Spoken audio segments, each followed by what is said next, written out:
Yeah, so hi all. Um, Welcome back and a very good evening to all of you. Welcome back to the eighth week of TA Live sessions for Artificial Intelligence Knowledge Representation and Reasoning. Um, so we'll maybe wait for one more minute and then we'll begin.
Yeah, so hi all once again. Let's get started now. By the way, is my audio clear and is my screen visible?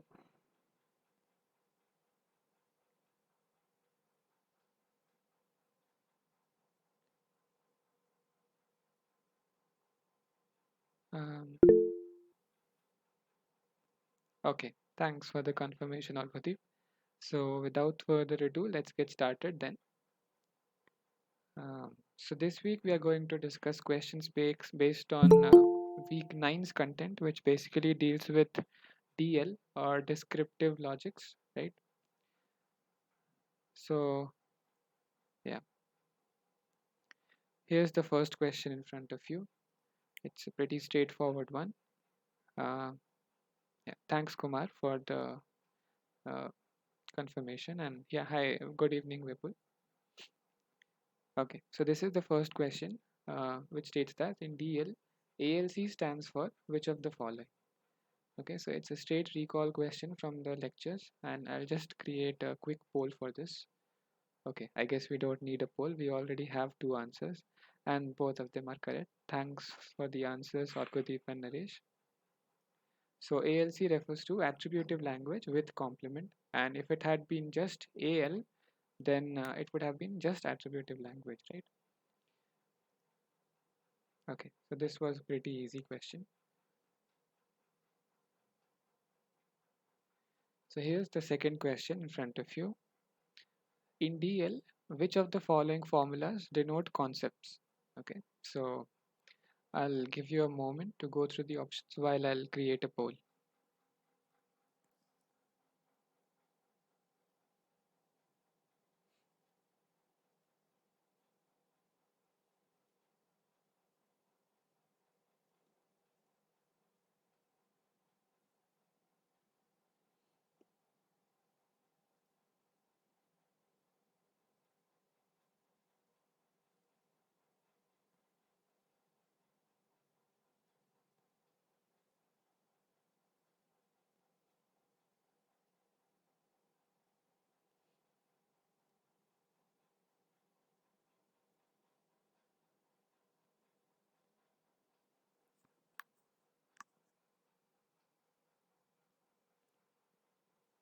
Okay, so I've created the poll and we already have one vote for options A, B, and C.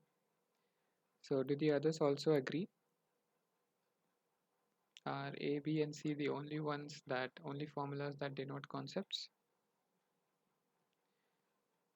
Okay, so we have two votes for options A, B, and C,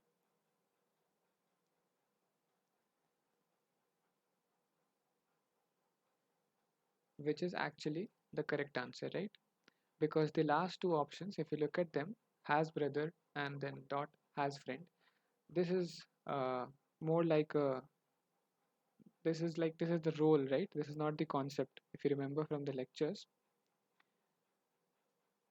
So the correct options in this case would be options A, B, and C.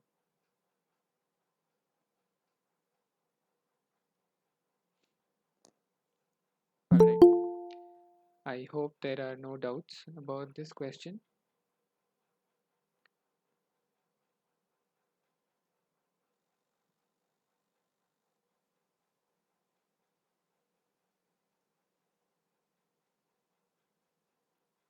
Great then. Okay, let's move on to the third question then. So here we are dealing with the NNF or the, so can anyone tell the full form of NNF? The negative normal form. Yeah, that's right. Thanks, Arkadeep. So NNF is basically the negation normal form or the negative normal form as you wish to call it. Uh, it has a particular format and it's quite similar to what we have seen in the previous lectures, but still this is in the context of a DL, right? So here you are given something like teens and there exists owns.apple and that is equivalent to happy. So you have to express this in the NNF form. So which of these options do you think would be the correct representation? I'll once again create a poll for this question.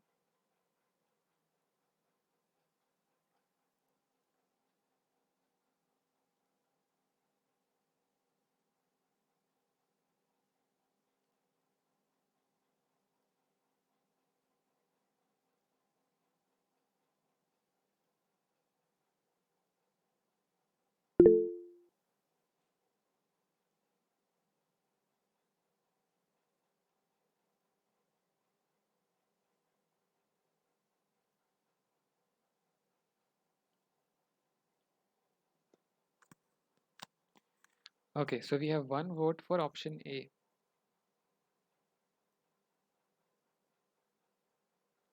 What do the others think?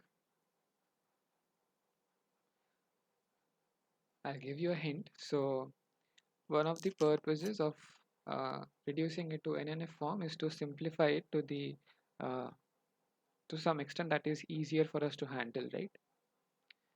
So if you think about it, in option A, we have simplified it, but is it possible to simplify it even further?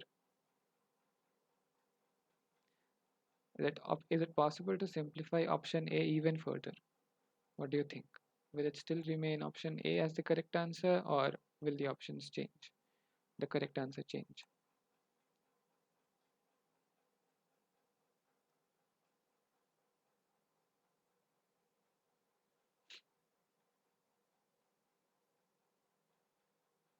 I'll give you a moment to think about it, and then we can discuss it.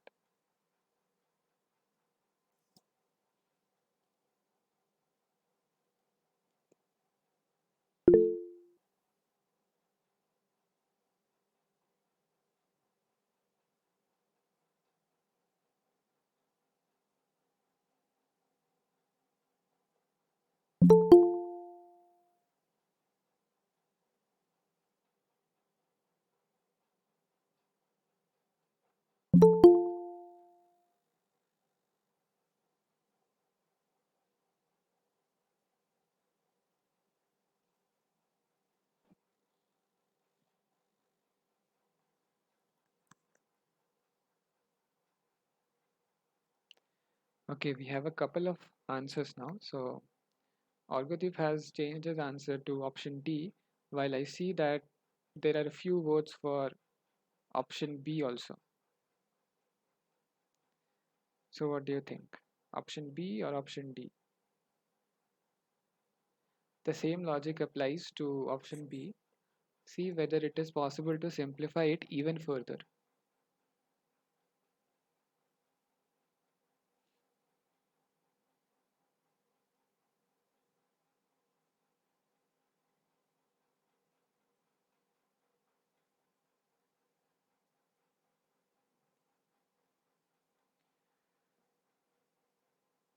Right. So I've shared some one of the lecture slides on negation normal form, and maybe this will help some of you who might be having some confusion. So remember, in negation normal form, a formula has only and or and this negation, right? These connectives are the only ones that are there, and negation occurs only before concept names. So what we do to simplify is we convert the equivalents to something like C subsumes D and D subsumes C, right? And again we convert C subsumes D to not C or D, because this corresponds to the implication in first order logic, if you remember, right? So C subsumes D is equivalent to C implies D in first order logic, and that, if you remember, we expanded as not C or D. This is what we are doing over here. And then the last step is to push negation down to the sub formulas until they only occur before concept names. So remember these three points. And now let's go back to the question. So if we have to simplify this thing, the first thing that we have to do is get rid of this equivalence, right? That is what we are doing in this first option, right? So if we represent just this part, teens and there exists owns.apple, this part as C and happy as part D, right? This is C equivalent to D. This can be simplified as C subsumes D and D subsumes C, right? That is what we are doing over here. C subsumes D and then D subsumes C. But here we can further simplify it by getting rid of this subsumes, right? We can replace this with not C or D, right? So in this case, let's consider the first one, this first part of this whole thing, the thing to the left of this AND operator or AND connective. This will be simplified as not of this whole thing, teens and there exists owns.apple or happy, right? Similarly, the other part will also be simplified by removing this particular subsumes. That will give us option B. Now remember the last step or the last point regarding negation normal form was to move the negation as towards the towards the inside as much as possible so that it only occurs before a concept name, right? So we'll move this negation inwards. We have not teens or there not of there exists owns.apple, and then over here we have happy as usual, and then here we have not happy, and this remains as it is, right? But here this negation is still not occurring before a concept, right? It's occurring before this there exists. So we have to further move it inside. This not of there exists will be converted to a for, and this negation will appear before this concept name apple, right? So finally, the most simplified option is option D, which is also in the negation normal form because it only contains this negation or an AND operators or AND connectives. So the correct answer would be option D. Okay, I see Shiva has also written option D in the chat box. Thanks, Shiva, and thanks, Argadeep, and thanks all who voted in the polls as well. So I hope there are no doubts about this question. If there are, please let me know. I'll maybe wait for a couple of seconds before we move on to the next question.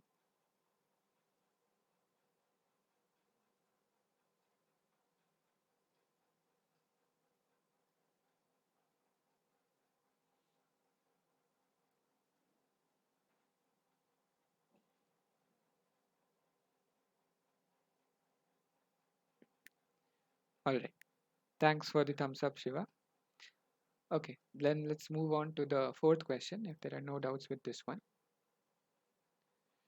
The fourth question says select the correct DL representation of the statement some apples are red. Okay, and you are given four options. Remember, the statement is some apples are red. Okay, so try to draw a comparison with what we would have done if this had been a first order logic, and then think about which options could be correct. Okay, I'll create a poll meanwhile while you think about these options.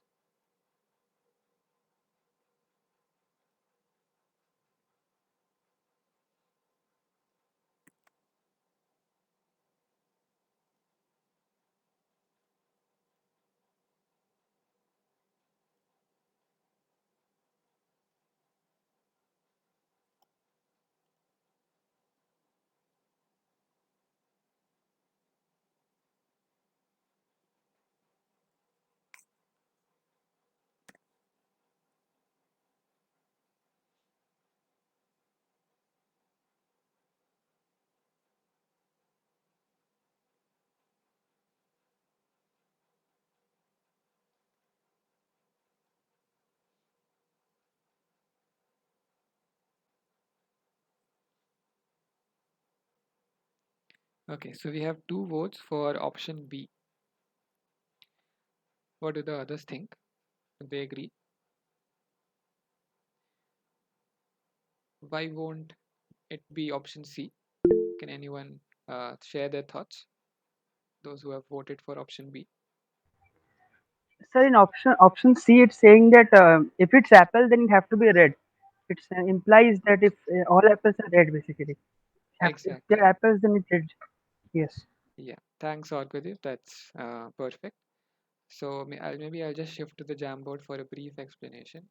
So what option C is telling us that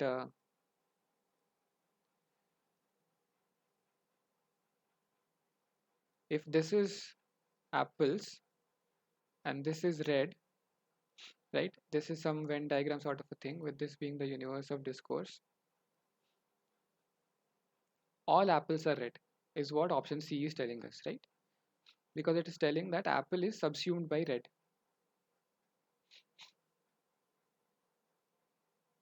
Or apple subsumes red.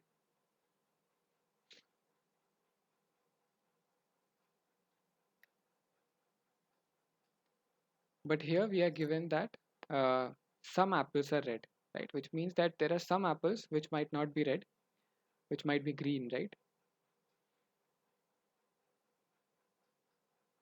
So the correct option is option B, because we want to have a condition like apple and red, and this is subsumed by T, which is basically truth, you could say.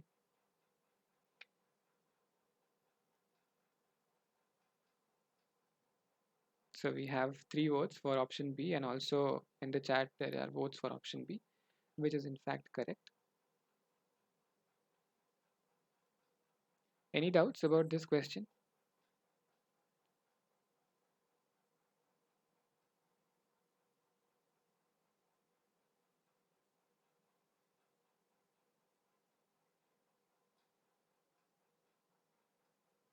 All right, that's great. Um, so the next question is somewhat along the similar lines. Uh, we might already have discussed it actually. So here we have to select the correct DL representation of the statements all apples are red. So just for the sake of completeness, I'll not create the poll, but which of these options do you think is correct? Yeah, that's right. Option C would be correct. All apples are red, which means that apple subsumes red. Thanks, Orgadeep and Shiva. Um, yeah, the correct option would be option C. I hope there are no doubts. I'll maybe wait for a few seconds.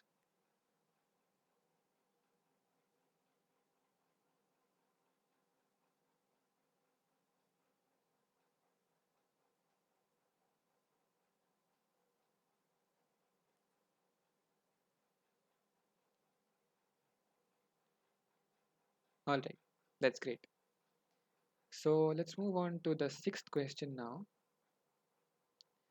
So this is a slightly tricky question. So the previous statements that we saw were very simple, like some apples are red or all apples are red. Here we have a number of things to take into consideration. So here the statement is people whose all children are vaccinated are proactive. So which of these do you think would be the correct representation in DL of this particular statement? Okay, I'll let you think about it for a while I'll create the poll.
Yeah.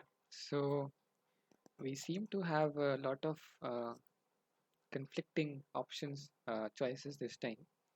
So Argadeep in the chat has said that option B is correct, while in the polls we have one vote for option A, one vote for option C, and three votes for option B. Right. So let's discuss the options one by one. Right? So remember the statement is people whose all children. Okay, so this all is the keyword here. Right. All children are vaccinated are proactive. Right. So if we break it down, this tells us that there is one concept called people, right? There is one role called has children, and then there is something called vaccinated, right? And then there is another concept called proactive. And this tells us that a certain kind of people are proactive, but it does not tell us whether they are the only ones that are proactive, right? Now, what option A tells us is that people and for some role has child, for all such role fillers have to come from this vaccinated concept, right? So this seems to satisfy the first part of the statement, but then this says that it is equivalent to proactive, which means that it doesn't leave open the possibility of proactive, some other kind of people being proactive, right? So this is not the exact translation of the statement that we are given in DL. Now let's see the other option that was voted for, option C. Here also we have people and for all has child dot vaccinated and proactive, right? So this may be true for some cases, but this is not what we want, right? We want people whose all children are vaccinated are proactive, which is better explained by option B, which means that if there is some people, so there are some people and all of their children, which basically is defined by this role has child, are vaccinated. People whose all children are vaccinated are proactive. This subsumes proactive, right? So the correct option would be option B.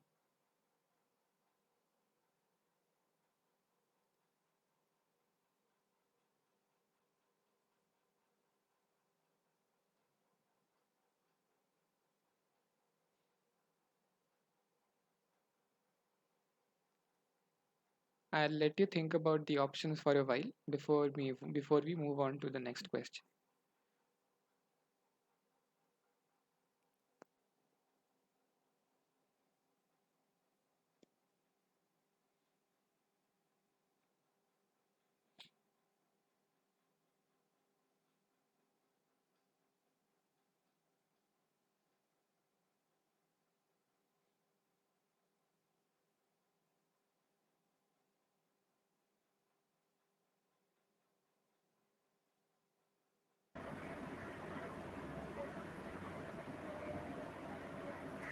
So here slightly I am asking whether it is saying that all people whose all children are vaccinated are proactive. So all is like hidden here, or we have assumed that like something. Do you mean is there an all before people? Is that what you're asking? Yeah, because in generally subsumes we treated for all, not for specific category. So it should be like all people whose all children are vaccinated are proactive. But that is implied, right? Because we are given people whose all children are vaccinated. So that is equivalent to all people whose all children are vaccinated, right? Those both mean the same things. Do you agree with me? So when you say that all people who wear white t-shirts, right? Or you say people who wear white t-shirts, uh,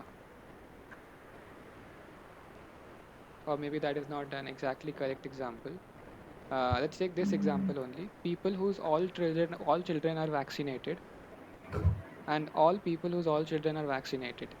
Uh, are these two different? What do you think? Yeah, I am just asking. I have like doubt regarding this. Yeah, I think it's a valid doubt, but yeah, I think these both refer to the same thing, right? Because when we are saying people whose all children are vaccinated, we are referring to all people whose all because we children are are vaccinated. using Yeah, go ahead.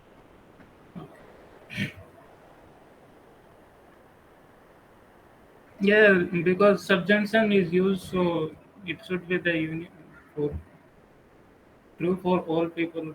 So that's why Yeah, all people with all children vaccinated.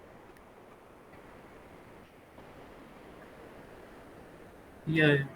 Uh, so I hope that helps. Any other doubts about this question?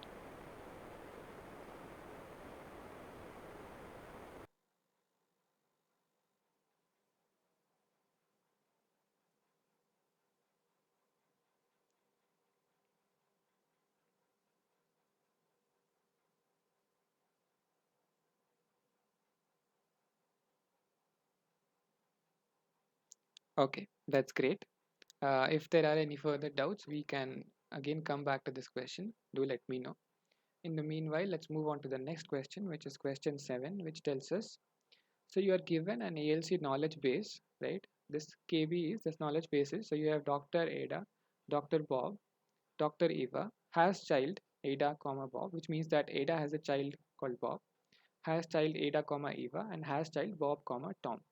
And you have to select which of the options is correct, in the sense that which of the following things can be entailed from the knowledge base.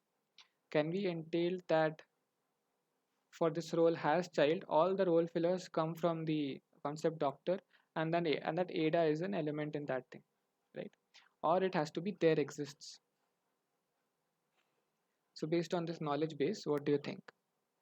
I'll let you go through the knowledge base and the options, and I'll create a poll in the meanwhile.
Yeah. So while I was typing that thing in the chat box, we got two more votes for option B.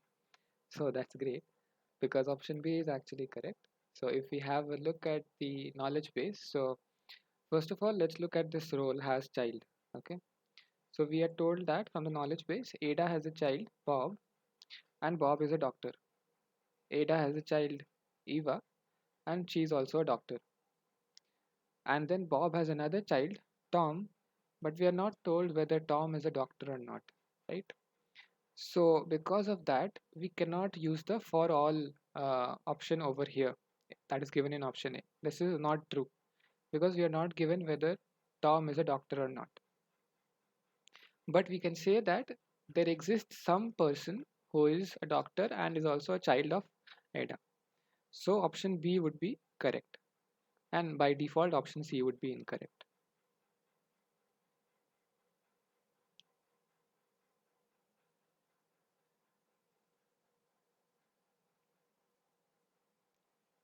Any doubts about this question? Yes, sir. Can I explain it once more? Sure. So in the knowledge base, we are told that Ada has a child, Bob, right? And that Bob is a doctor that is given to us, right?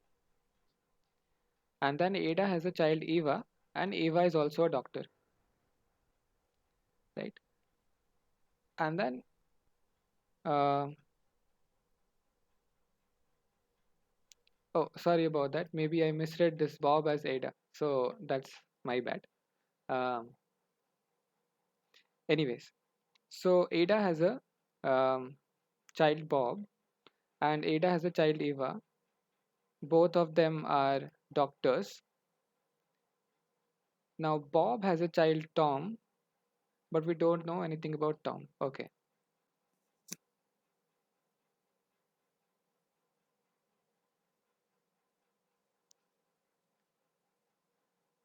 So this is okay. So apologies for that. I probably gave a wrong explanation.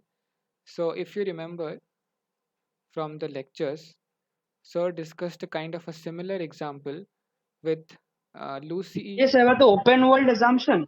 Yeah, yeah, exactly. This is about the open world assumption. Yes, yes, that likes fruit one. They only likes Lucy only likes fruit and that one. Yes, Yeah, that's right. Thanks for pointing that out, Orkadeep. I uh, yes, yes. gave the wrong explanation, so apologies for that. Um, let me just find that slide.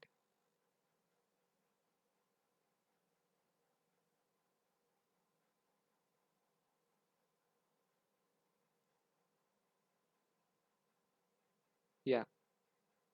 So basically, there is this open world assumption and closed world assumption, right? So if we are told that Lucy likes apples and oranges and there is no other information about her likes or dislikes, can we conclude that Lucy likes only fruits? If the information is stored in a database, then the query list those who likes only fruits will return Lucy.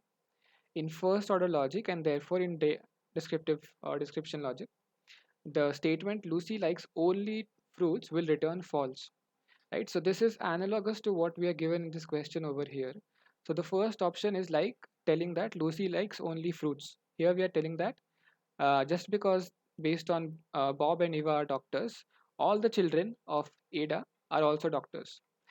This would be returning false. Hence, this can't be entailed by the knowledge base. But there exists, this can be entailed, right? So that's why this is true, not the explanation that I was giving earlier. So yeah, thanks again for pointing that out, Olgadeep. And any other doubts about this question?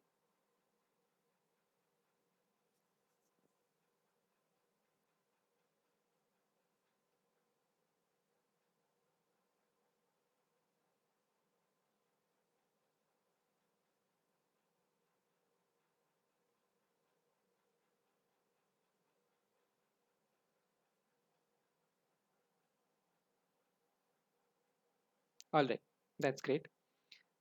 Okay, so this shows that I also need to be careful uh, because even I can make mistakes while explanation, and that is ultimately not correct. So If you see me making a mistake, please feel free to just unmute yourself and point that out.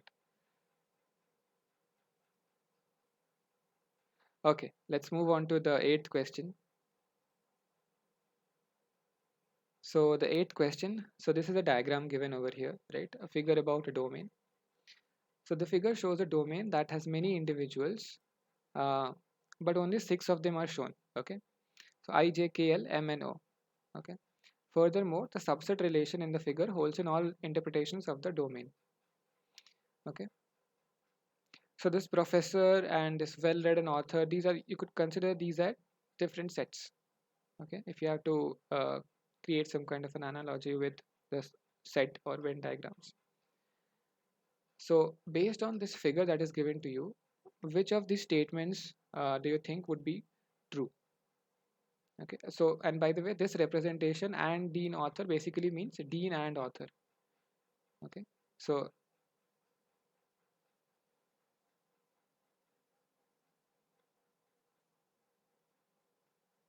this is basically the same as this.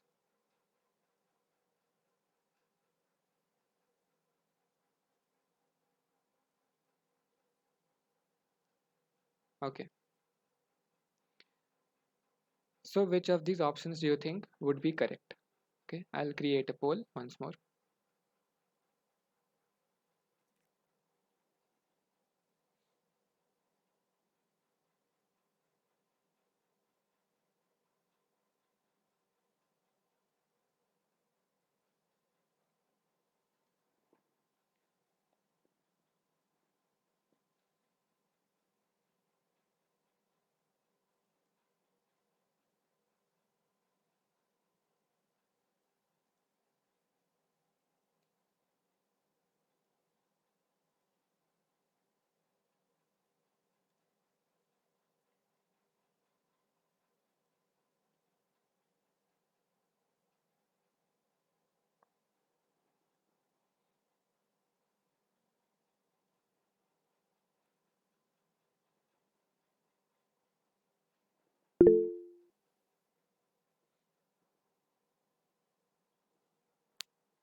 So it seems like we have a couple of votes.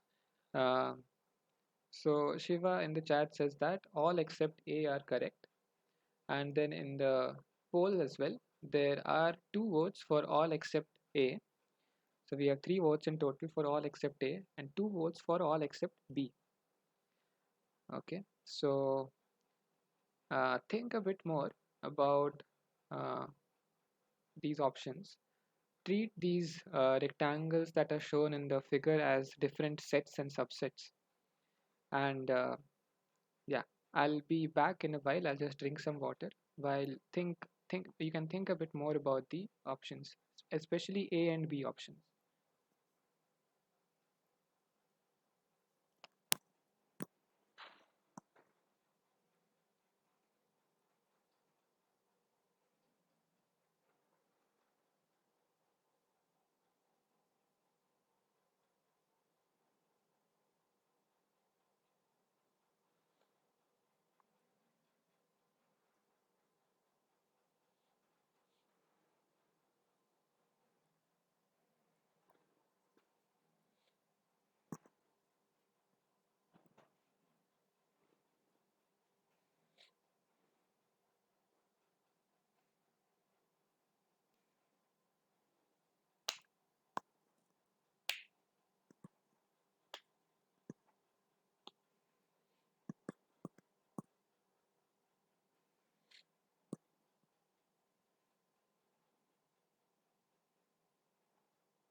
All right, so thanks for waiting.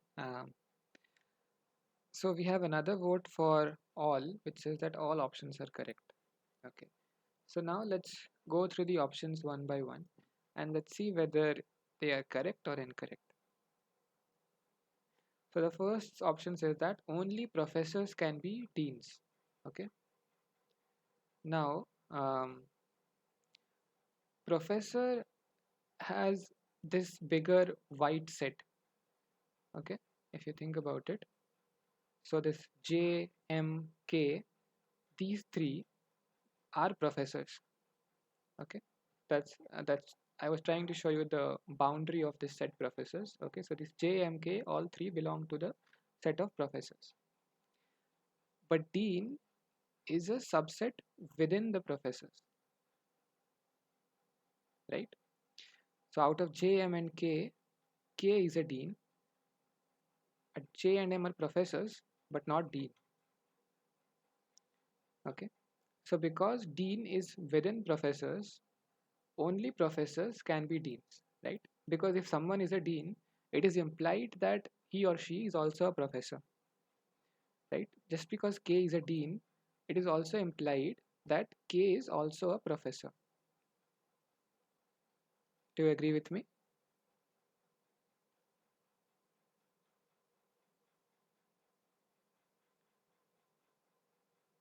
Okay, thanks for the thumbs up, Olgudeep.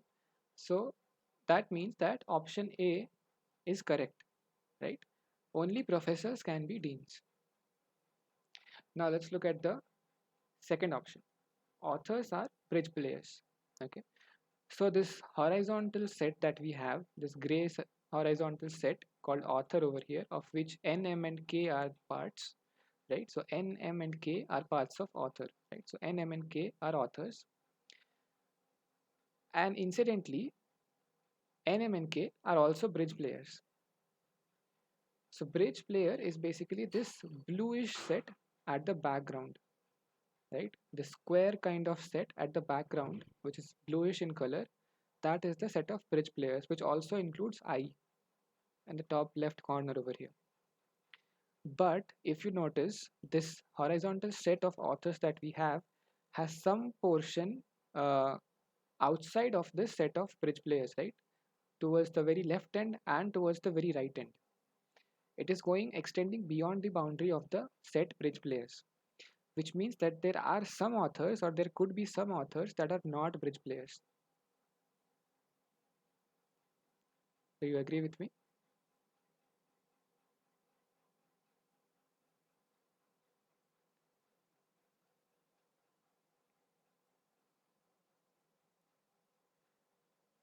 Hence, option B is wrong. Okay. Now, option C is a different version of stating the relationship between authors and bridge players. Some authors are bridge players. Okay, there's a typo over here that should have been bridge. Some authors are bridge players, which is true.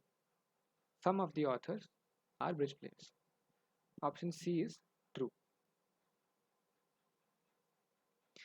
Now, author and well read, right? Author is within this bigger set of well read,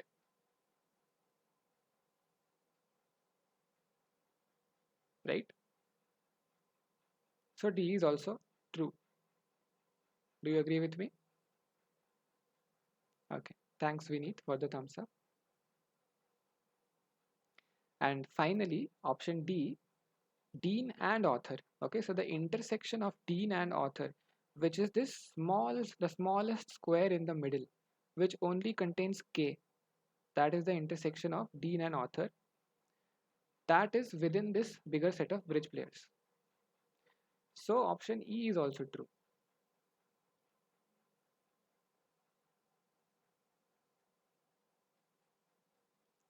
So all options except option B are true.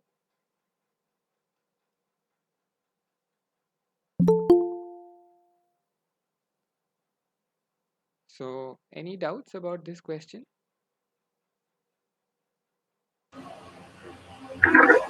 So can you once again how only professors can be deans? Isn't that author can also be a dean?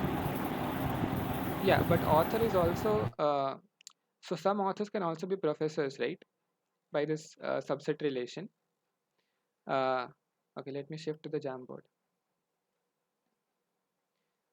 Let's say this is professors, okay, and this is deans.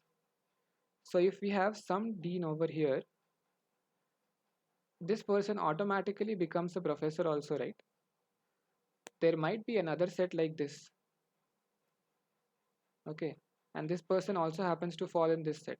Let's say this is an author, but there is some person over here in authors that is not a professor and that is not a dean also, right? But if we are to take any person from this set or small set or subset dean, just this part, maybe I'll use a different color, just this part.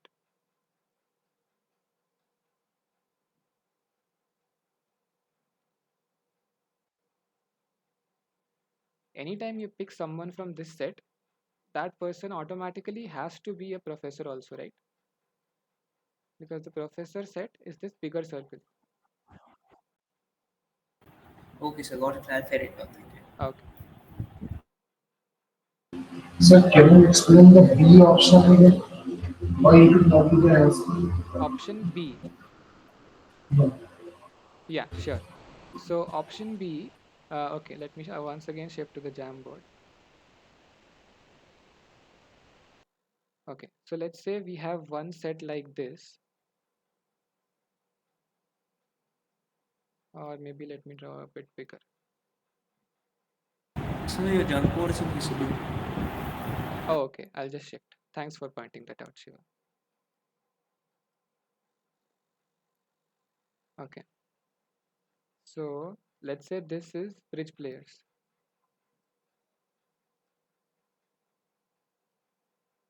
and then we have another set, authors.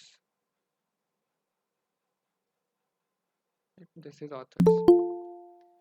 Now the set authors is this square or this rectangle, not a square, it's a rectangle, right? So this part, right? Let's say we take up one individual over here, right? Now this person is an author also and a bridge player also. But what if we take up a person over here? Now this person is an author but not a bridge player. Similarly, if we take this person or basically anyone from this part of the rectangle or anyone from this part of the rectangle, they will be authors but not bridge players, right? So the option that authors are bridge players cannot be true all the time as per this diagram. That's why B is incorrect. So Now, what I mean to say is that here it has not been said that all authors are bridge players or some authors are bridge players. It has been said that only authors are bridge players. uh-huh. So I guess here if it's not mentioned, if it had told that some authors are bridge players, then yes, that would have been true, which is told in this third option. See, C option, yeah. the third option. Uh, so here, since it's not given to us, we can assume, or the intention of the question was to ask whether all authors are bridge players. Maybe the option could have been framed a bit better. That I agree with. So If it has, if it was written something like the, all authors are bridge players, then we can say that this option is incorrect. that is wrong. Yeah, if it's written that Yeah, all authors are bridge players, that is straight but away incorrect. yeah, but it has been said that only authors are bridge players. So it seems that it's half true. Yeah, it does seem a bit ambiguous at this point, and I Yes, agree that yes. it could have been framed a bit better. But the intention behind this was to ask whether all authors are bridge players. So I agree with you. But here, since we already have an option that says some authors are bridge players, by just the process of elimination, we can say that the two options won't be referring to the same things, right? So option B is referring to all authors are bridge players. That we can maybe conclude from just the process of elimination. Okay. In that way, we can interpret that it has been saying that all authors are peaceful. Yeah, exactly. Thank you. Okay. Thanks for your question, Kishore, and also Shiva previously. All right. Any more doubts? Or should we move on to the next question? Okay. Thanks for the thumbs up, Shiva. Let's move on to the ninth question then.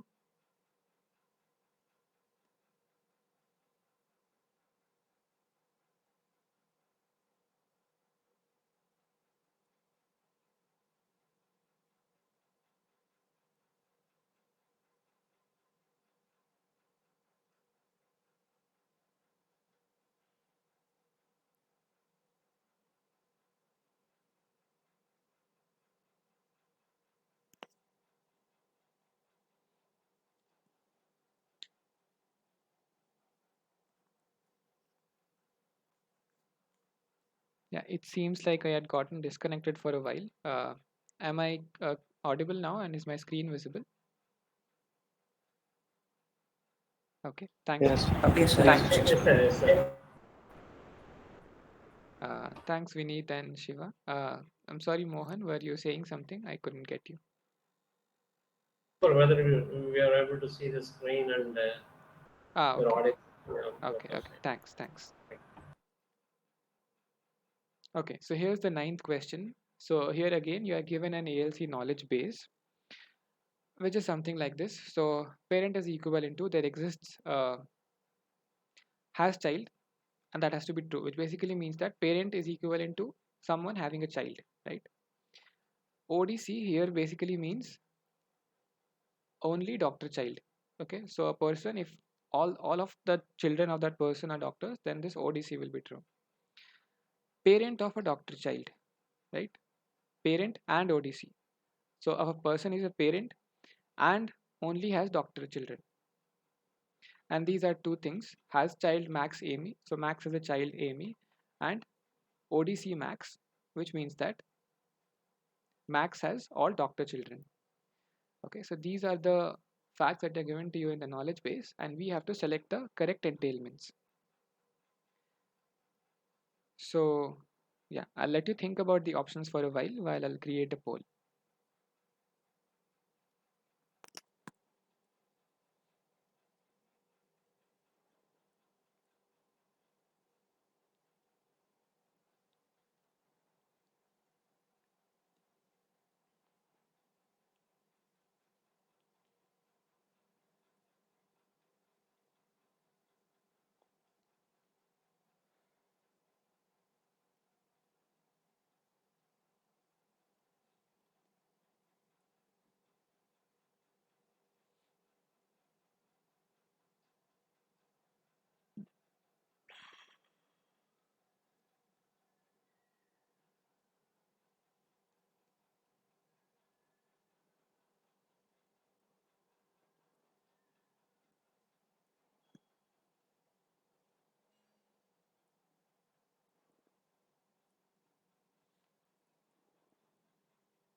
Okay, so we have a couple of votes coming in. So there's one vote for options A and B, and one vote for options C and D. So I'll give you one hint. Um, so there are two ways to approach this problem. Okay, one is the foolproof way, and then one is a shortcut way. Both will give you answers, but then since the foolproof way is a foolproof way, it will be giving you a correct answer, and by the shortcut, you have some chance of getting a wrong answer. So does anyone have any clue what the foolproof way is?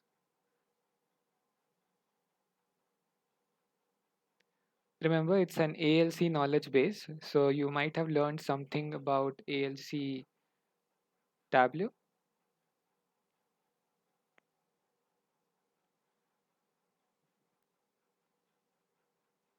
Okay, I'll let you think on that, and let's see if we have some more options, some more answers.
All right, so we have another vote for options A, B, and D. Okay, so we have three votes, one each for options A and B, options C and D, and options A, B, and D. Okay, so like I said, there are two ways to approach this problem. So I'll first discuss the shortcut approach. Okay, and so if you are in a time crunch, you could go for the shortcut way, but then remember to be careful with it. Okay, if you have time, it's always better to go for the foolproof method, which is the ALC tabular method. So let's see what are we given here. Let me clear this up. So we are told, so first of all, the assertion box over here. Okay, let me go back to the question. So which of these statements from the knowledge base would be a part of the assertion box? First of all, if we have to initialize our problem solving, which of the two facts? Okay, I'm also giving you that there are two facts only that will be part of the assertion box. But which two would they be? What do you think?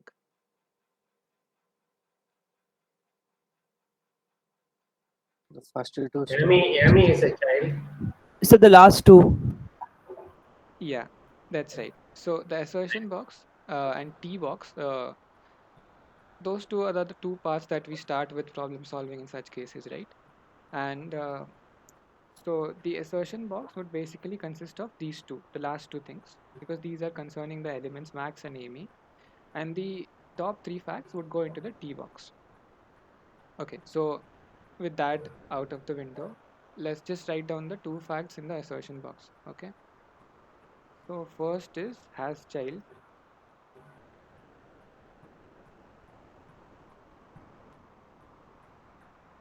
We have Max and Amy.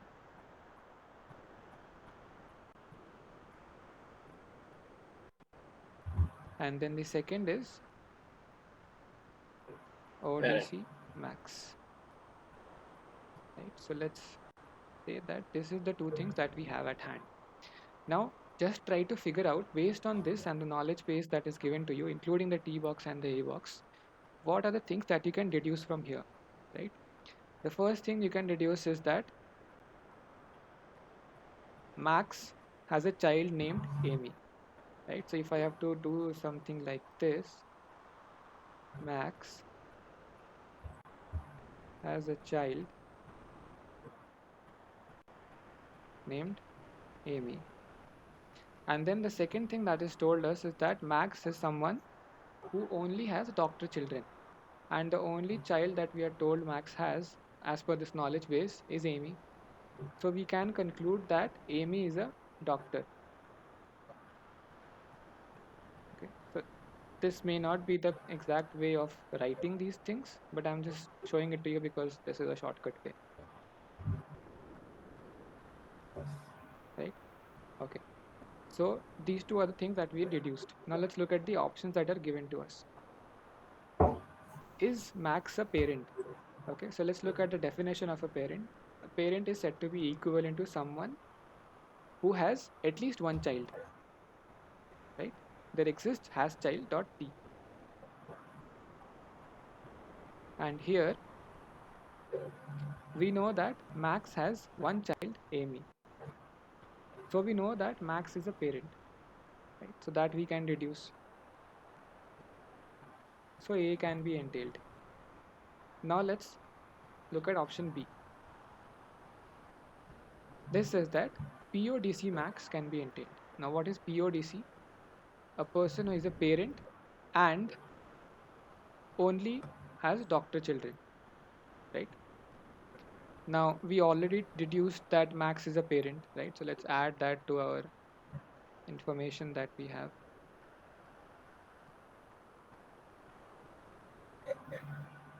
Okay, and so combining these two, or these three actually, so Max is a parent, Max has a child Amy, and Amy is a doctor. Using these three, we can conclude that Max is a parent and has only doctor children. So PODC Max is also true.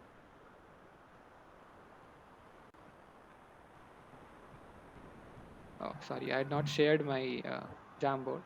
So basically, I wanted to say that this Max is a parent we deduced, this we already have, and Dr. Amy we have. So based on these three, we deduce that Max is a parent and someone who has only doctor children. So PODC Max is also true. Okay. Now let's look at option C, parent Amy. Okay, whether Amy is a parent. Now let's look at the definition of parent again. So parent is equivalent to someone who has at least one child, right? Now we are told that Amy is a child of Max and Max has only doctor children, but we don't know whether Amy has further children, right? That we are not told. So we can't exactly entail this. We can't deduce this clearly that Amy is a parent. So C is wrong. Now the fourth option is Amy is a doctor. Now, based on this thing that is given to us, ODC Max, which means that Max has only doctor children, right? Max has only doctor children, and Amy is a child of Max, which means Amy is a doctor. This clearly tells us that Dr. Amy can be entailed. So option D is also correct. So the correct options are A, B, and D. So is this shortcut method clear? Yes, sir. Okay, that's great. So this is one way to go about it. The ideal way, although, would be you represent this in the form of first you reduce all this to the NNF form, negation normal form. Then you form the T box, you form the A box, right? And you follow the ALC tabular derivation method. And what you have to do over there is whatever you're trying to entail, let's say you're trying to entail parent max, you add the negation of that to your knowledge base. So you add not parent max to your knowledge base and see whether that is unsatisfiable. Okay, so if I have to write it down, so your T box would consist of the first three facts. Okay, I'm not writing them all down, I'm just calling them 1, 2, and 3. Your A box would consist of 4 and 5, and this whole thing forms your knowledge base. You just add negation of parent max to your knowledge base, and then you check whether this 1, 2, 3, 4, 5 and not of parent max, is this unsatisfiable? If this is unsatisfiable, which means that there is no model, which means that all the branches of the tabula are closed because of contradictions, which means that you can entail this thing, this parent of max, or your goal basically. Sorry about that.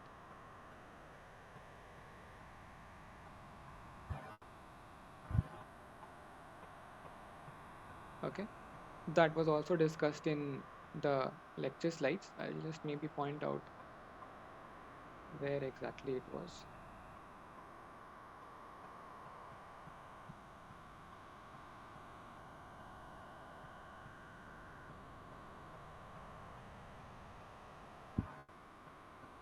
Okay.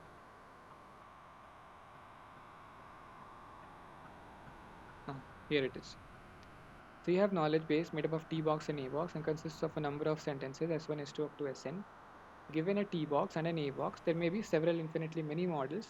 Okay. The knowledge base entails this alpha if and only if every model of knowledge base is also a model of alpha. Right? And in order to prove that, you just have to add the negation of that to the knowledge base and prove that is unsatisfiable. Because it was given somewhere. Can't locate it right now.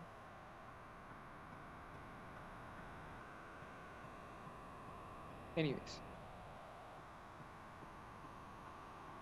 so I hope you get the point, right?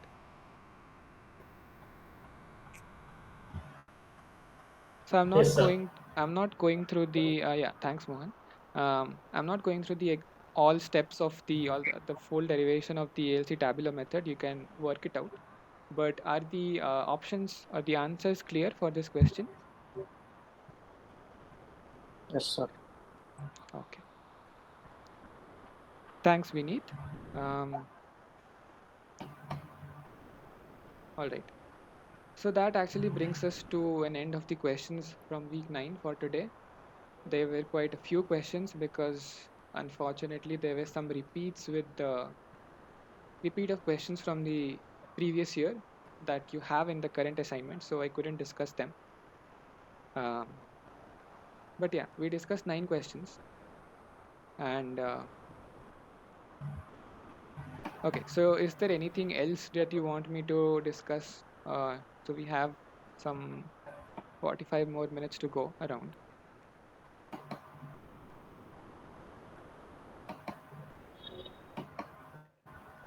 Sir, can I ask you a question from the previous assignment? Yeah, sure, Previously, sure. sir, regarding this is regarding that RDF documents. Okay. Sir has discussed at length, Hmm. and he has given an example in the assignment. That's all clear. But I did not understand what is the purpose, what is actually those there in those documents, sir. He was showing that a lot of documents got built up and all. Whereas we talk of mother-child relationship to understand them. Yeah. So, what is the use of those RDF documents, sir? So the What is exactly examples, there? yeah, so the examples that we were dealing with were very simple examples like that mother-child Yeah. relation and things like that. But in reality, that they could also refer to like complicated things, right? So if you remember, there were a few slides towards the end, maybe. Let me see if I can find them. Yeah, there he has shown a lot of example. Also got uh, initially they are less, but towards the 2022 or something, lot of documents got piled up. Yeah, that graph, the graph with a lot of edges and Yeah, nodes, yeah, right? right. Yeah, yeah, yeah. So that is from I think based on some actual database that we have. Let me just see if I can find it. So, what I'm asking is, what will be there in those documents? The representations that you learned, right? In RDFS, you learned these different things, right? Give me a minute.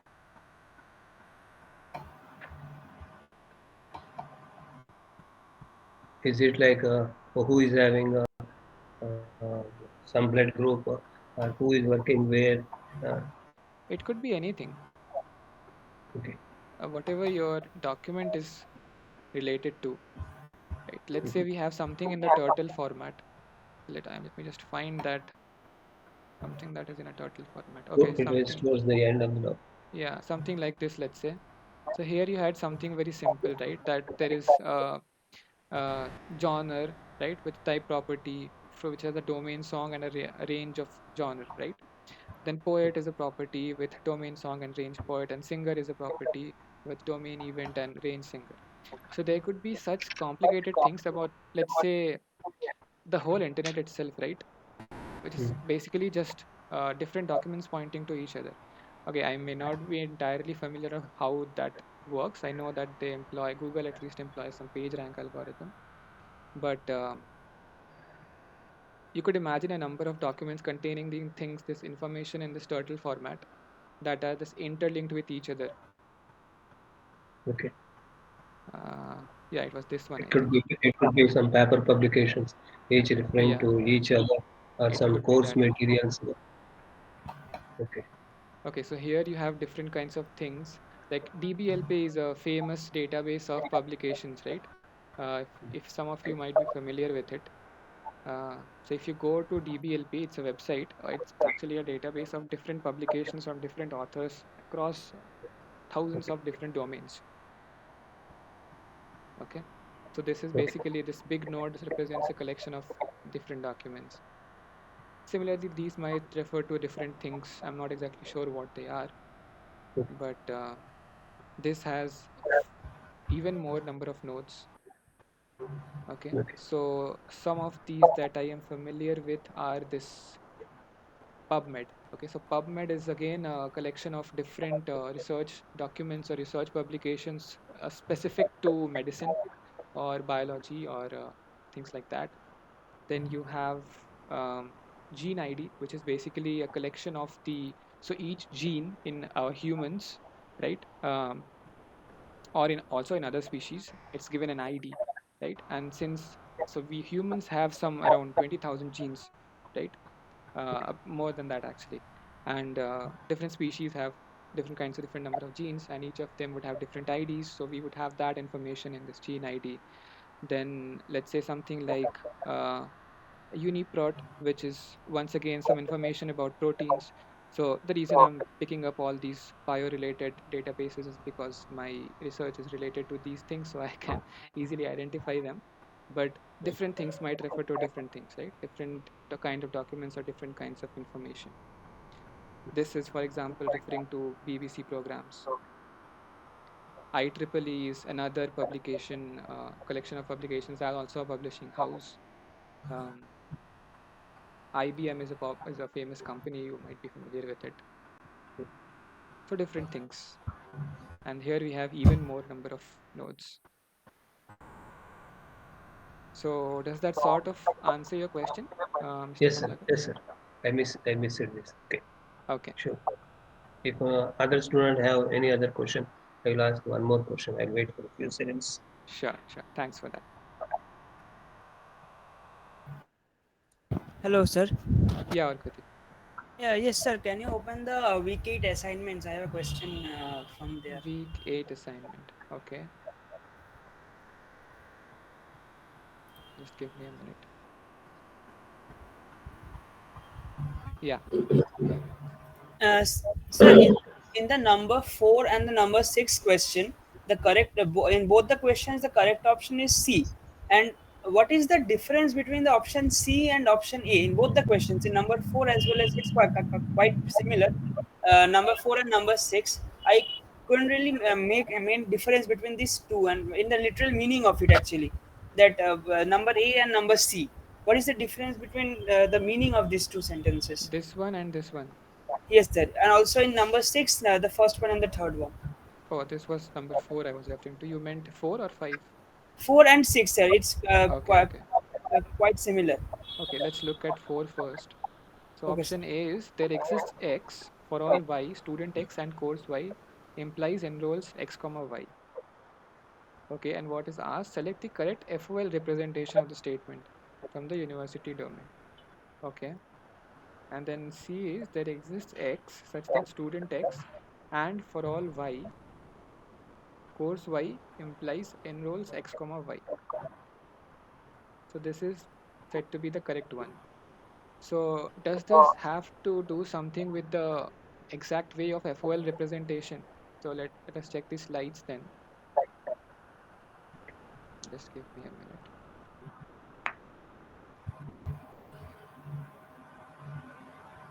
Oh, we already have it opened actually.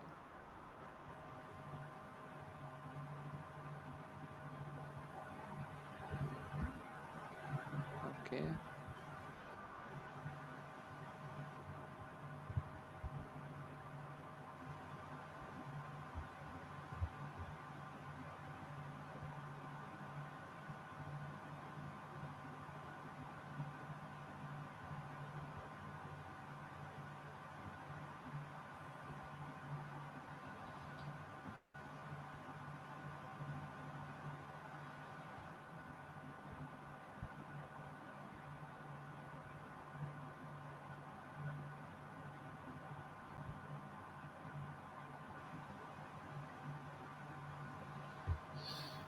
Okay. There might be something here, but I can't find it. So let's go back to the question once again.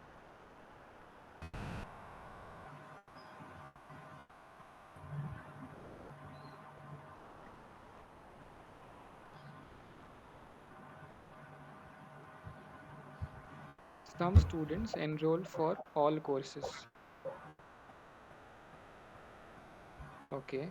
So the first one, so this one I agree is correct. It says that for some student X and since there is a some students, not all students, enroll for some students X, and for all courses, if Y is a course, which means X is enrolled in that course. Some students enroll for all courses. Fine, C is correct. Let's look at option 1 then. This says that there are some students, and for all Y, student X and course Y implies enrolls X comma Y. So if we translate this becomes something like uh, there exists some students and there exists some students and all courses, which implies that X enrolls in Y. Okay. I think this has something to do with positioning of this for all. This for all seems a bit better explained when it's placed just outside the course, which is referring to this for all Y. But I agree with you that they're kind of similar in meaning. Um, why? Let me think about it, and I'll get back to you. But as of now, I think it's has to do something with the positioning. Uh, I don't know if that helps. Um, Okay, sir. Okay, sir. okay, yeah. So I guess the positioning somehow changes the meaning slightly or causes some ambiguity or confusion in the meaning. That's why option C is the better option. But still, I would also encourage you to ask this in the discussion forum so that people who also have these doubts, maybe Bhaskar and sir can address this later on as well. But I'll also think about it Oh, and I'll get back to you. okay, sir. Yeah, and this is a similar kind of thing, right? Yes, number six is just similar. Yeah. Just different expression. Yes. So this might also have a similar reasoning behind it, but still, I'll think about it.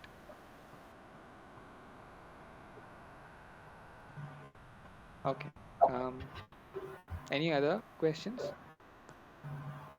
So speaking of prologue in week 6 and 7, Okay. while we are in exams, are we allowed to use prologues or would it be restricted there?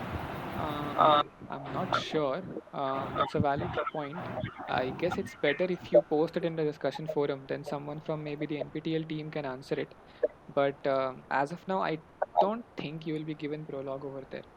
Um, So Okay, no so we are softwares will be allowed in the NPTEL exam. You'll not have access to any softwares. yeah, that's how usually the exams are conducted. But then again, just for clarity, you may post it in the discussion forum, and someone will hopefully address it.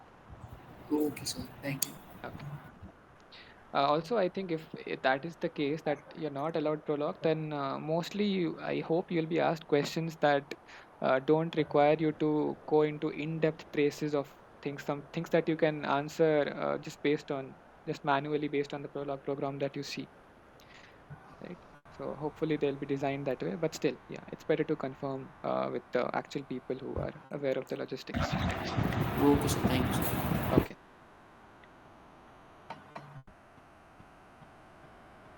All right. So I guess Mr. Kamlakar, you had another question. Yes, sir. Can you go to prerequisite assignment? And there is question number Prerequisite. 8. Okay.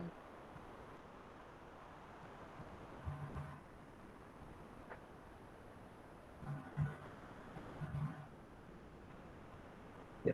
It's related to that figure. Oh, this one. Yeah, Okay. question number 8 is related to the figure above. Okay. That is okay. This question highlights an important difference between common sense interpretation and logical first order logic interpretation of a natural language sentence. Discuss the question in the forum. Okay.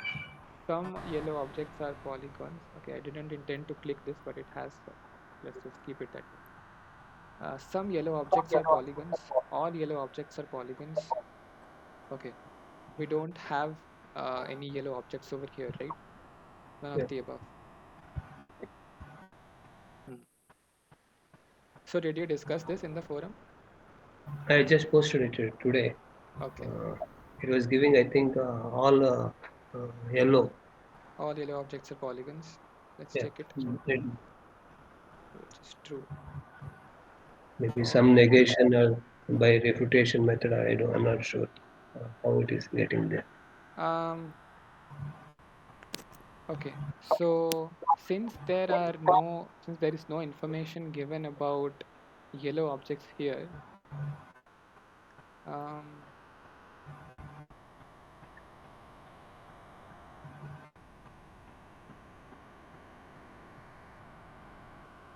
None will be the answer. no, I think that's what the question is stressing. It asks us to think about the common sense interpretation. So common sense does tell us that there is no yellow object, so none must be true. But then the logical machine, if we give it to a first order logic machine, it may not have the common sense that we have, right? So it will just try to make some decisions based on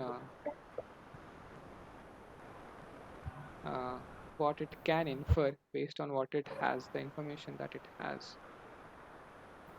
Okay.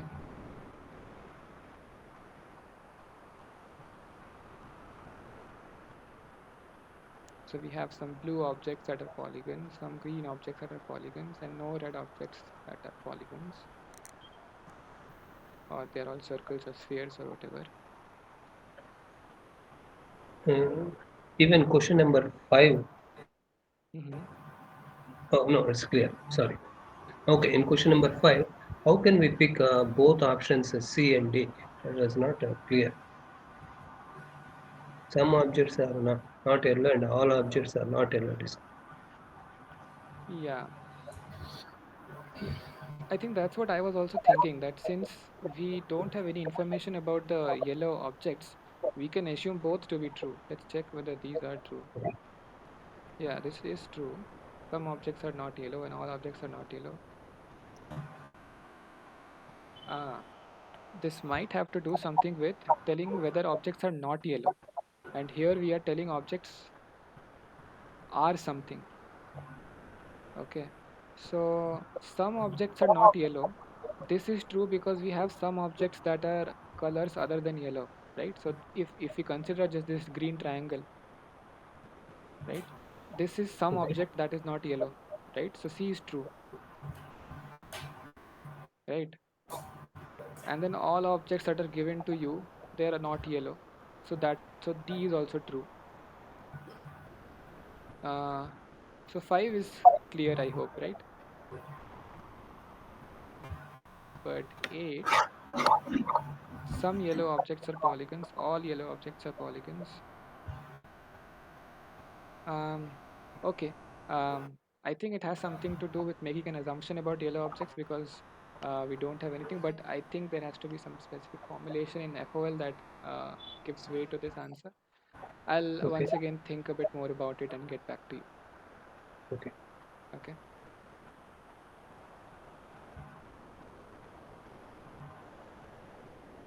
I'll note it down actually.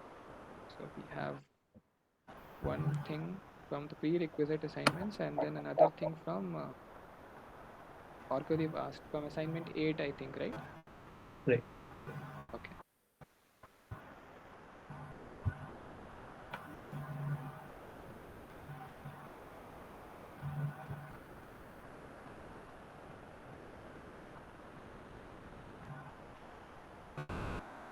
Okay. I have noted it down. I'll think about it and I'll get back to you. All right. Anything else? Hello? Yeah, Naresh.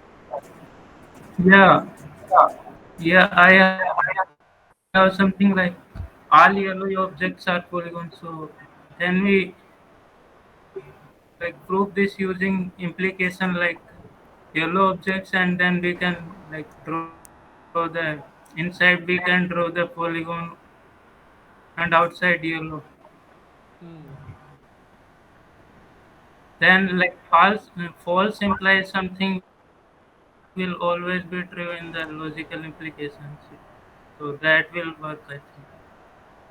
If yellow means it can be referred as if yellow then polygon, but not Okay. yellow. If yellow, this will always false. So false implies something will always be the truth.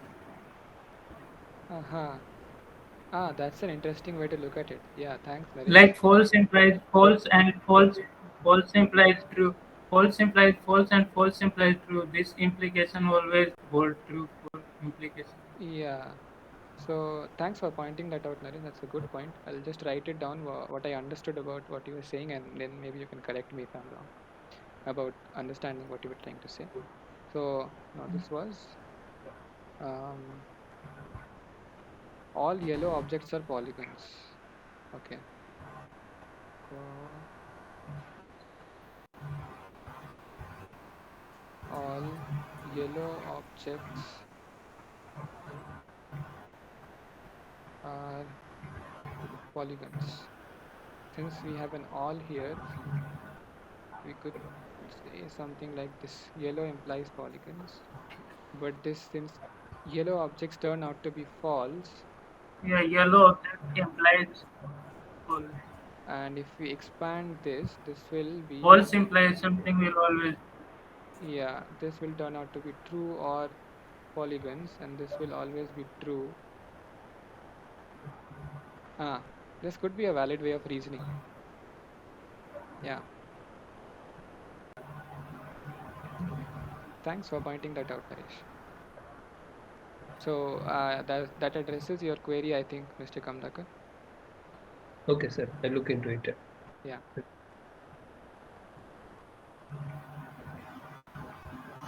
I couldn't get it. Can you repeat that one, please, sir? Uh, yeah, sure. So what we deduced till now is that we have a statement that all yellow objects are polygons. Since we have this all over here, we can say that if something is a yellow object, this implies that it's a polygon, right? So this is basically if yellow, then polygon, right? Which is basically not Y or P, okay? But given the figure that we had, this not yellow turns out to be true because we don't have any yellow object over here. So this becomes true or polygon, and this comes up to be true because true or anything will be true. So we are concluding that this is true. That is Hmm. what I think Naresh was telling, and I do agree with him. Uh, this seems to be a valid way of reasoning, going about reasoning in this question. Okay. Sir, when we say, then how about option A? How to say that is wrong? Maybe is it Um, related to the because FOL? if we have some yellow objects that we cannot represent it in the form of implies, right? Then we will have something like yellow and P, right? Not yellow implies P. So if we have some yellow objects, so yellow and P, right? Some object is yellow and it's a polygon. But then this yellow object turns out to be false. False and polygon will always turn out to be false because false and anything is false. When you say that some yellow or polygon, you would you go with okay, now I got it, because it is existential. We Yeah, go with intersection, yeah, whereas when exactly. it is universal, we go with implication. Yeah, exactly. Okay, got it. Yeah, yeah. That's a great question that you pointed to, Mr. Kamlakar, and thanks for giving your thoughts on it, Naresh, also.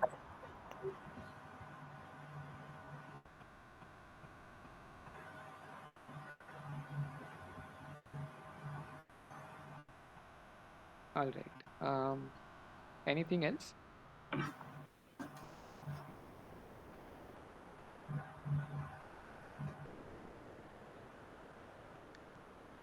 By the way, if you don't have any questions, you can feel free to leave the meeting also. Uh, you don't have to stay back if you don't have any questions. We have discussed all the questions that we had for today. All right. Do you have any further examples of ALC tableau? No, unfortunately, I don't. Even I had to go through all the options, not options, examples given in the lecture slides to refresh my memory on the ALC tabular method. It's a bit tricky to understand in one go. Uh, Yeah, unfortunately, I don't have any more examples, but if I find some resource on the internet, I will for sure share it either in the next live session or I'll just post something in the forum. Okay. Yeah. In the So, previous so do we get 2020, some? sorry, please go ahead. No, no. In fact, we started the same thing. You were asking about previous year questions, and I was also sounding the same thing. Okay. In Go ahead, Kamala. it's not about previous questions. In the book in the which was written from the subtitles. Okay. That link is there. In that, professor has discussed about another example. It is on herbivores related stuff and some metal, which is Okay. so I found that to be an additional resource. Another resource was there in YouTube, but they're all discussing about existential quantifier. Ah. Uh, but I have not seen any specific example how to handle the universal quantifier uh, stuff. Okay. I think one of the examples that Sir discussed in the lectures dealt with a universal quantifier, right? It was a small example, although I think. No, the thing is, it was only here. If you see the Lucy example, it Hmm. has a universal and existential both. Okay. And then there was one existential and existential that he has discussed in the class. I was Okay. looking for universal and universal. If that kind Ah. of stuff is there, how do we handle it? Hmm. Okay. I'll see if I can find something on Okay, this. no, I'll note it down. no, sir. You don't have to take it serious. It was just sort of curiosity. Uh, No, no. Still, if I can find some resource, it'll be good. I'll see if I okay. can find something. So, can we get some previous year question papers? Um, I'm thinking about if I can get a hold of something because since we are moving a week ahead, uh, like if you see, we are at the eighth live session and we are discussing week 9 questions, right? So by that logic, by the 11th live session, we'll be covering all the 12 weeks of the course, and we are supposed to have 12 live sessions, so we'll still have an extra live session, the 12th one. So I'm seeing if I can get a hold of some previous year's questions. If I can, I would like to discuss that in the last live session. But yeah, it's still I'm not sure if I can get a hold of it, but I'll try. Okay, sir. And Thank so, you. is it possible for you to explain what is an ALC axioms? Axioms? ALC axioms. Yes, sir.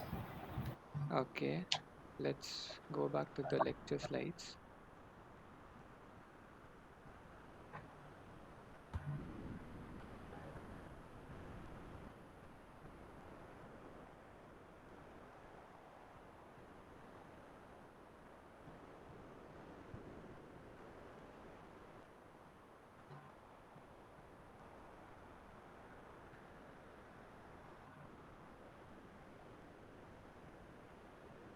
Do you remember which slides or which PDF was it a part of?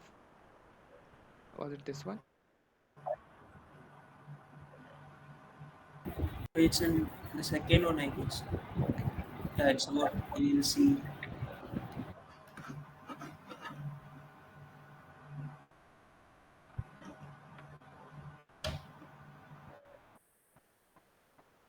So axiom usually refers to something that you assume to be true and then you proceed thereon based on those assumptions, right?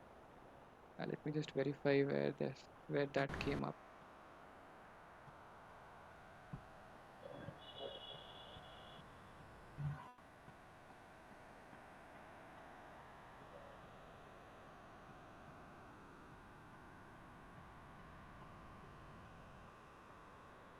Okay. Yeah, this T box action. Okay, I think this refers. So when you form the T box and A box from the knowledge base, right? You are basically assuming whatever is given to you in the knowledge base to be true, right? So that is what basically apply all T box axioms to all the individuals as well as the unblocked variables.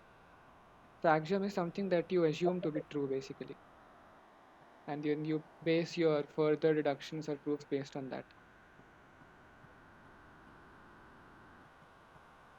Okay, sir. Yeah. Like if I have to give you an analogy in probability theory, we always say that probability lies between 0 and 1, and then if there are a couple of events, then then the sum of those events would turn out to be sum of the probability of all those events would turn out to be 1, right? Something like that. So those are some, I think, examples of axioms. But yeah, I hope I'm not wrong. Otherwise, Yes, I'll sir. be really disappointed with myself. Okay. Um,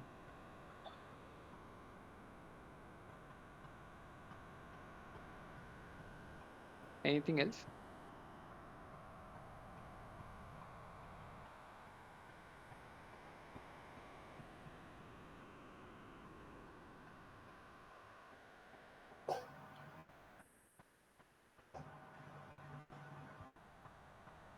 Ah, yeah. I just verified whether I was right about the probability axioms. Thankfully, I was. Okay.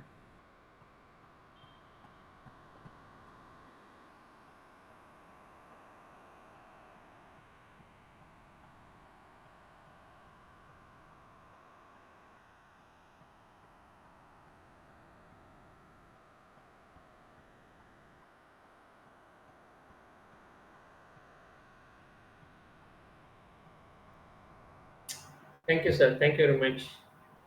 Yeah. Thanks for attending, Mohan. So Thank you, I'll sir. Thanks for attending, Shiva. I'll stick around for maybe 10 more minutes. And yeah, if you want to leave, you're free to leave. All right. Yeah.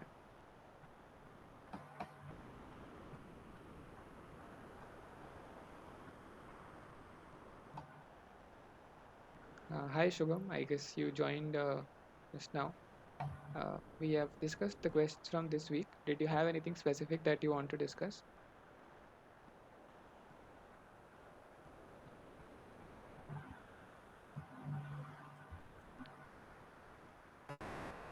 He's on the mute. Yeah, I think you're on mute, Shubham.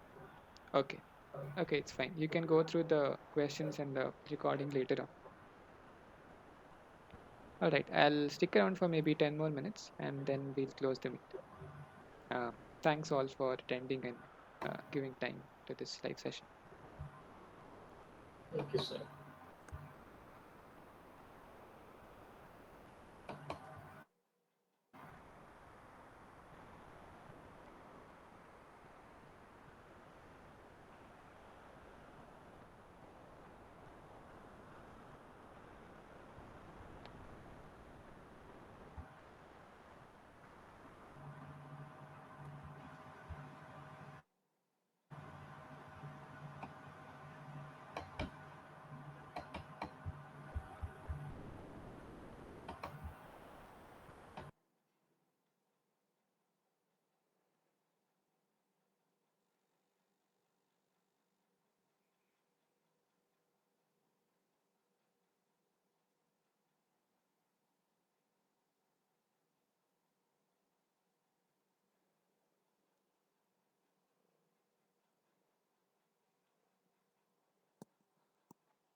Hi, Shivasami. So we were almost about to close the meet. Did you want to discuss anything in So, particular? so it's just me, Shiva, from my college ID actually. Sorry. It's just me, Shiva. I used my Oh, previous. hi. Oh, yeah. Okay. So working on it, I got a bit of into a confusion. By adding two unary predicates with and or, does it make a binary predicate or it's still a unary predicate? Can you come again?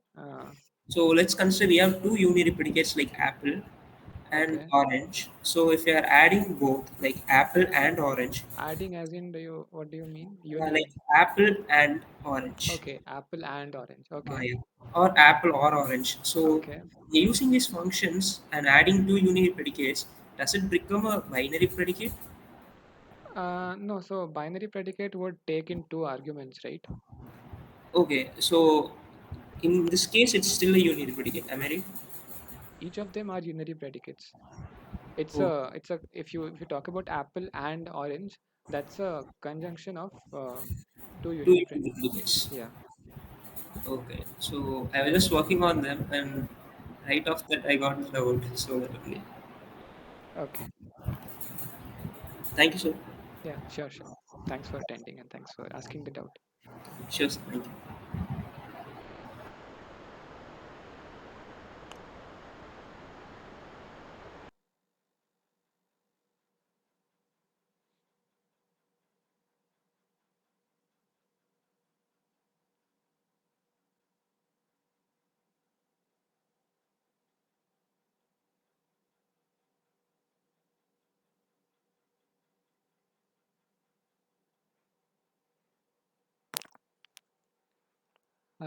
All right, then I guess we'll close the meet. Thanks once again for attending and let's meet next week.